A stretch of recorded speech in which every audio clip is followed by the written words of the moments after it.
Hello விவோஸ். So இன்றைக்கி எந்த lessons வந்து நம்ம டெஸ்ட் எழுதி பார்க்க போகிறோம் அப்படின்னு பார்த்தீங்கன்னா, நியூ 6th தமிழ் புக்கில் இருக்கக்கூடிய இயல் 5 கடைசி 3 ஹெட்டிங்ஸ் தான் நம்ம இன்றைக்கி பார்க்க போகிறோம். ஸோ ஹெட்டிங் என்னென்ன அப்படின்னு கேட்டிங்கன்னா, மனம் கவரும் மாமல்லபுரம், மயங்கொலிகள், கடைசியாக இருக்கக்கூடிய திருக்குறள். இந்த 3 தலைப்பில் தான் இன்றைக்கி நம்ம தேர்வு எழுதி பார்க்க போகிறோம். ஸோ இப்போ தான் நம்மளோட வீடியோ வந்து ஃபஸ்ட் டைம் பார்க்குறீங்க அப்படின்னா நம்மளோட சேனலை வந்து சப்ஸ்கிரைப் பண்ணி வச்சு நோட்டிஃபிகேஷன் பட்டனை கிளிக் பண்ணி வச்சுக்கோங்க. ஸோ இதுக்கு முன்னாடி லெசன்ஸ்க்கான டெஸ்ட் வந்து பார்க்கணும். அதை வந்து எங்கே பார்க்கணும் அப்படின்னு கேட்டிங்கன்னா, பிளேலிஸ்ட் வந்து க்ரியேட் பண்ணி வச்சுருக்கோங்க. பொதுத்தமிழ் தேர்வு அப்படின்னே வந்து க்ரியேட் பண்ணியிருக்கோம். ஸோ அதில் நீங்கள் பார்த்துக்கலாம். 6th அதில் வந்து ஃபாலோ ஆகிட்டுருக்கு. 9th வந்து ஆல்ரெடி வந்து போயிட்டு தான் இருக்குது. அதையும் நீங்கள் வந்து செக் பண்ணி பார்த்துக்கலாம். இந்த டெஸ்ட்டுக்கான பிடிஎஃப் வந்து வேணும்னு நினச்சிங்கன்னா, நம்மளோட டெலிகிராம் சேனல் லிங்க் நான் டிஸ்கிரிப்ஷனில் கொடுத்துருக்கேன். அதை கிளிக் பண்ணி நீங்கள் ஜாயின் பண்ணிங்கன்னா வீடியோ அப்லோட் ஆனால் கொஞ்சம் நேரம் கழித்து நாங்கள் அந்த பிடிஎஃப் வந்து அப்லோட் பண்ணிடுவோம். ஸோ வாங்க இன்றைக்கான கொஷின்ஸ் என்னங்கிறத நம்ம தெரிஞ்சுக்கலாம். ஸோ ஃபர்ஸ்ட் கொஷின் வந்து பார்த்திங்கன்னா, மற்போரில் சிறந்தவன் யார்? ஸோ மற்போரில் சிறந்தவர் அப்படிங்கிறவர் யாருங்க? ஆப்ஷன் பியில் இருக்கக்கூடிய நரசிம்மவர்மன். ஸோ அடுத்தது செகண்ட் கொஷின், மாமல்லன் என்ற பட்டப்பெயர் யாருக்கு உண்டு? ஸோ மாமல்லன் அப்படிங்கிற பட்டப்பெயர் யாருக்கு உண்டு? ஆன்சர் தெரிஞ்சவங்க கமெண்ட் செக்ஷனில் கமெண்ட் பண்ணுங்கள். ஸோ இந்த கொஷினுக்கான ஆன்சர் பார்த்திங்கன்னா ஆப்ஷன் சியில் இருக்கக்கூடிய நரசிம்மவர்மன். அடுத்தது மூணாவது கேள்வி, பஞ்சபாண்டவர் ரதம் அமைந்துள்ள இடம் எது? ஸோ பஞ்சபாண்டவர் ரதம் வந்து எந்த இடத்துலங்க அமைஞ்சிருக்கு? ஸோ இதுக்கான ஆன்சர் பார்த்திங்கன்னா ஆப்ஷன் ஏ மாமல்லபுரம். அடுத்தது நாலாவது கேள்வி, முதலாம் நரசிம்மவர்மன் எந்த நூற்றாண்டை சேர்ந்தவர்? ஸோ எந்த நூற்றாண்டு அப்படின்னு பார்த்தீங்கன்னா ஆப்ஷன் பியில் இருக்கக்கூடிய 7ஆம் நூற்றாண்டு. அடுத்தது 5th ஒன், நரசிம்மவர்மன் தந்தை பெயர் என்ன? ஸோ அவரோட தந்தை பெயர் என்னதுங்க? ஆப்ஷன் டியில் இருக்கக்கூடிய முதலாம் மகேந்திரவர்மன். ஸோ கொஞ்சம் லேட்டாக டிலே பண்ணி ஆன்சர் சொல்கிறதுக்கான காரணம் என்னென்னு பார்த்தீங்கன்னா, நீங்கள் அதை வந்து ப்ராசஸ் பண்ணி இதுவாக தான் ஆன்சராக இருக்கணும் அப்படிங்கிறதுக்காக மட்டும்தான். அடுத்தது 6th கொஷின், மாமல்லபுர சிற்பங்கள் எத்தனை தலைமுறைகளில் உருவாக்கப்பட்டது? ஸோ எத்தனை தலைமுறைகளில் உருவாக்கப்பட்டது? ஆப்ஷன் பியில் இருக்கக்கூடிய 4 தலைமுறைகள். அடுத்து 7வது கேள்வி, சிற்பக்கலையின் உச்சம் எது? ஸோ எந்த காலகட்டத்தில் ரொம்ப உச்சம், காலகட்டம் கிடையாது, எந்த டைப் அதை தான் வந்து கேட்டிருக்காங்க. ஸோ எதை வந்து உச்சம் அப்படின்னு வந்து அவங்க சொல்லியிருப்பாங்க அப்படின்னா அர்ஜுனன் தபசு. சரிங்களா, அர்ஜுனன் தபசு அதை தான் வந்து சொல்லியிருப்பாங்க. அடுத்தது, அர்ஜுனன் தபஸின் வேறு பெயர் என்ன? ஸோ அதுக்கான வேறு பெயர் என்னங்கிறதையும் எல்லாமே வந்து அந்த பாடத்தில் வந்து குறிப்பிட்டிருப்பாங்க. ஸோ அது என்னென்னு பார்த்தீங்கன்னா பகீரதன் தவம். அடுத்து 9வது கேள்வி, தமிழகத்தின் மிகப்பெரிய சிற்ப கலைக்கூடம் எது? ஸோ எக்ஸாக்டாக நல்லாவே தெரிஞ்சிருக்கும். அந்த பாடம் படித்தாலே இந்த வார்த்தையை பார்த்தோன்னே டக்குன்னு நமக்கு இதுதான் தோணணும், மாமல்லபுரம். அடுத்து 10வது கேள்வி, ஆகாய கங்கை நீர்வீழ்ச்சி அமைந்துள்ள இடம் எது? ஸோ எந்த இடம் அப்படின்னு பார்த்தா மாமல்லபுரம். அடுத்து, சிற்பக்கலை எத்தனை வகைப்படும்? ஸோ எத்தனை வகைங்க இருக்குது? மொத்தம் 4 வகைகள் வந்து இருக்குது. ஓகேவா? ஸோ இது எத்தனை தலைமுறைகளில் கட்டப்பட்டதுன்னு கேட்டாலும் 4, எத்தனை வகையில் சிற்பக்கலை இருக்குதுன்னு கேட்டாலும் 4. ஓகே,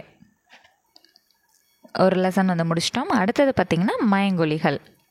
இதில் மொத்தம் பார்த்திங்கன்னா ஒரு 30 கேள்விகள் இருக்கும். டக்குன்னு நம்ம போயிடலாம். சரிங்களா, உச்சரிப்பில் சிறிதளவு மட்டுமே வேறுபாடு உள்ள ஒலிகளை என்னன்னு சொல்லுவாங்க? மயங்கொலிகள். அடுத்து 2வது கேள்வி, மயங்கொலி எழுத்துக்கள் மொத்தம் எத்தனை? ஸோ மயங்கொலியில் மொத்தம் எத்தனை எழுத்துக்கள்ங்க இருக்குது? 8. ஸோ இது எல்லாமே வந்து நம்ம என்ன பண்ணியிருக்கோம் அப்படின்னு பார்த்தீங்கன்னா 6th இலக்கணம் அப்படின்னு சொல்லிட்டு ஒரு இயலில் இருக்கக்கூடிய இலக்கணம் மட்டுமே நம்ம தனியாக வந்து பார்த்துருக்கோம்.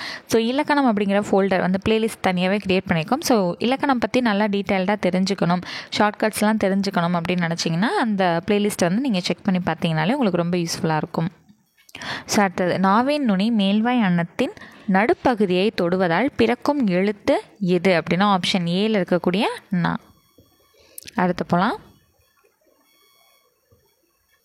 அடுத்தது 4th கொஷின், நாவின் நுனி மேல்வாய் அன்னத்தின் முன்பகுதியை தொடுவதால் பிறக்கும் எழுத்து எது அப்படின்னா ஆப்ஷன் சியில் இருக்கக்கூடிய நா. அடுத்து 5th ஒன், நாவின் நுனி மேல்வாய் பல்லின் அடிப்பகுதியை தொடுவதால் டேஸ் எழுத்து பிறக்கிறது? ஸோ ஆப்ஷன் பியில் இருக்கக்கூடிய அந்த நா. அடுத்து 6வது கேள்வி, வானம் என்ற சொல்லின் பொருள் என்ன? நல்லா பார்த்துக்கோங்க. 3 சுழி நா வந்திருக்கக்கூடிய வானம் அப்படின்னா வெடி. அப்போ 2 சுழி நா வந்திருக்கக்கூடிய வானம் அப்படின்னா ஆகாயம். இதெல்லாம் வந்து ரொம்பவே முக்கியம். இது நமக்கு ப்ரீவியஸ் கொஷனில் அடிக்கடி கேட்கப்படக்கூடிய கேள்வி. இதுவுமே பார்த்திங்கன்னா நமக்கு பொருள் அறிந்து, அதாவது பொருள் வேறுபாடு அறிந்து கூறுக அப்படிங்கிற கேள்வி இருந்திருக்கு இல்லைங்களா. ஸோ இது வந்து நமக்கு ப்ரீவியஸ் கொஷனில் கேட்கப்பட்ட ஒரு கேள்வி தான். புக்கில் மார்க் பண்ணி வச்சு படிச்சுக்கோங்க. அடுத்தது இந்த பணியுமே வந்து நமக்கு ப்ரீவியஸ் கொஷினில் கேட்கப்பட்டிருக்கு. ஸோ நம்மளோட சேனலில் இருக்கக்கூடிய தினப்பத்து தமிழ் ப்ரீவியஸ் கொஷின் அந்த வீடியோஸ் பார்த்தீங்கனாலே உங்களுக்கு தெரியும் எது ப்ரீவியஸ் கொஷினில் கேட்கப்பட்டிருக்கு அப்படிங்கிற விஷயங்கள்னு.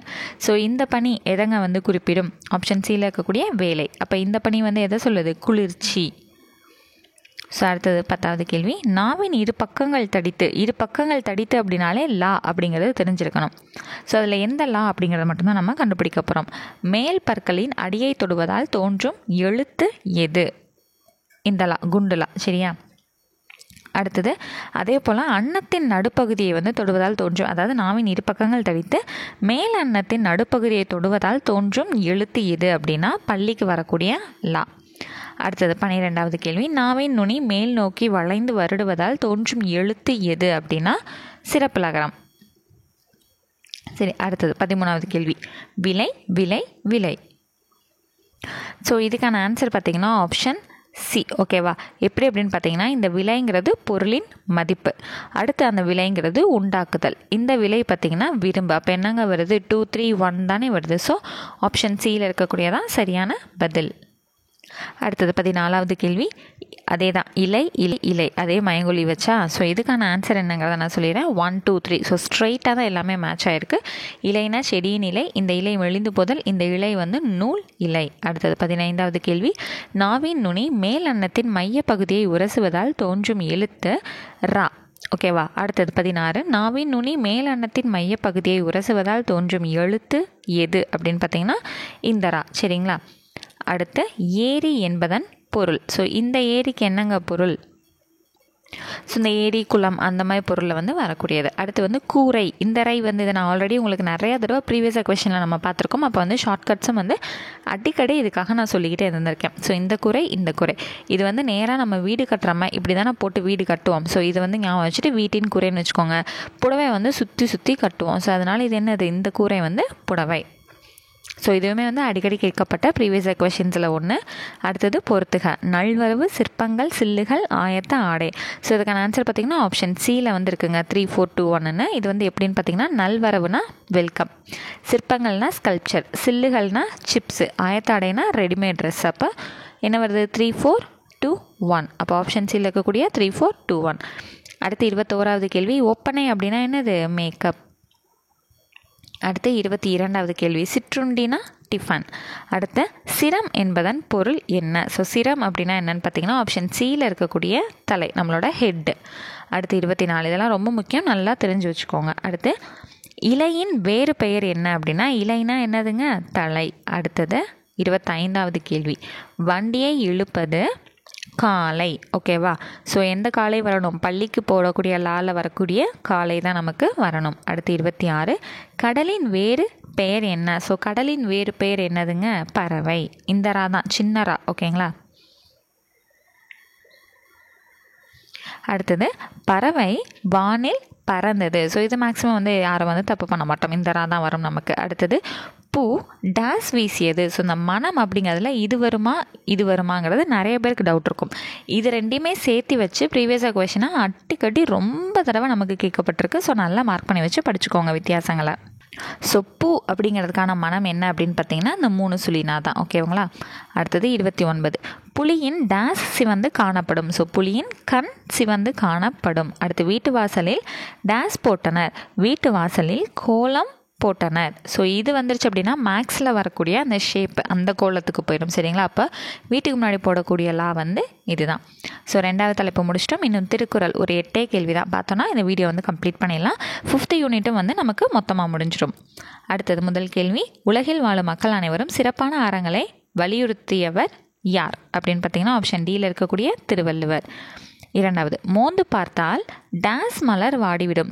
மோந்து பார்த்தோன்னா எந்த மலர் வாடிவிடும் அப்படின்னு பார்த்தீங்கன்னா அனிச்ச மலர் வந்து வாடிவிடும். அடுத்து 3வது கேள்வி, விருந்தினர் முகம் எப்போது வாடும்?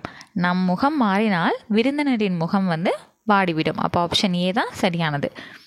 அடுத்து 4வது கேள்வி, நிலையான செல்வம் எது? ஸோ நிலையான செல்வம் வந்து எதுங்க? ஆப்ஷன் சியில் இருக்கக்கூடிய ஊக்கம். அடுத்து 5வது கேள்வி, ஆராயும் அறிவு உடையவர்கள் டேஸ் சொற்களை பேச மாட்டார்கள், பயன் தராத சொற்களை பேச மாட்டார்கள். அடுத்தது பொருளுடைமை. இது எப்படி பிரிக்கலாம் அப்படின்னு பார்த்தீங்கன்னா பொருள் கூட்டல் உடைமை. ஆப்ஷன் சியில் இருக்கிறது தான் சரியான ஆன்சர். அடுத்து 7வது உள்ளுவது கூட்டல் எல்லாம் அப்படிங்கிறத எப்படி சேர்த்து எழுதலாம் அப்படின்னா உள்ளுவதெல்லாம் தே வந்து வரணும் நமக்கு. ஸோ ஆப்ஷன் பியில் இருக்கக்கூடிய உள்ளுவதெல்லாம். அடுத்து இன்னைக்கான கடைசி கொஷின் பயன் கூட்டல் இலா என்பதனை சேர்த்து எழுத கிடைக்கும் சொல் பயனிலா. ஆப்ஷன் ஏல இருக்கிறது தான் சரியான ஆன்சர். இந்த மாதிரி வந்து 3 தலைப்பு 2 தலைப்பு இந்த மாதிரி வந்து பெருசாக வந்துச்சுன்னா 2 போட்டுட்ருக்கோம், சின்ன சின்னதாக இருந்துச்சுன்னா 3 அந்த மாதிரி நம்ம போட்டுட்ருக்கோம். ஸோ இந்த மாதிரி வந்து டெஸ்ட் மாதிரி ரிவிஷன் மாதிரி போடுறது உங்களுக்கு யூஸ்ஃபுல்லாக இருந்துச்சு அப்படின்னா கமெண்ட்டில் தெரியப்படுத்துங்க. இல்லை அப்படின்னா வீடியோக்கு வந்து ஒரு லைக் பண்ணி தெரியப்படுத்துங்க. ஸோ நெக்ஸ்ட்டு டெஸ்ட் வந்து பார்த்திங்கன்னா இயல் 6ல் வரக்கூடிய நானிலம் படைத்தவன் வந்து வந்துடுங்க. தெளிவாக படிச்சுட்டு வந்துடுங்க. நானிலம் படைத்தவன், கடலோடு விளையாடு, வளரும் வணிகம். ஸோ 3மே வந்து பெரிய பெரிய டாபிக் தான். ஒன்று வந்து கடலோடு விளையாடு, அது வரையும் முடிச்சுக்கலாம். இல்லை ஓகே வீடியோ வந்து கம்மியாக தான் வரும், டக்கு டக்குன்னு நம்ம போயிடலாம் அப்படின்னு தோணுச்சு அப்படின்னா வளரும் வணிகமும் வந்து சேர்த்து இது பண்ணிக்கலாம். ஸோ நான் என்னங்கிறத நான் உங்களுக்கு அடுத்த வீடியோவில் நான் தெரியப்படுத்துகிறேன். ஸோ நெக்ஸ்ட் கிளாஸில் மீட் பண்ணுறேன். தேங்க்யூ.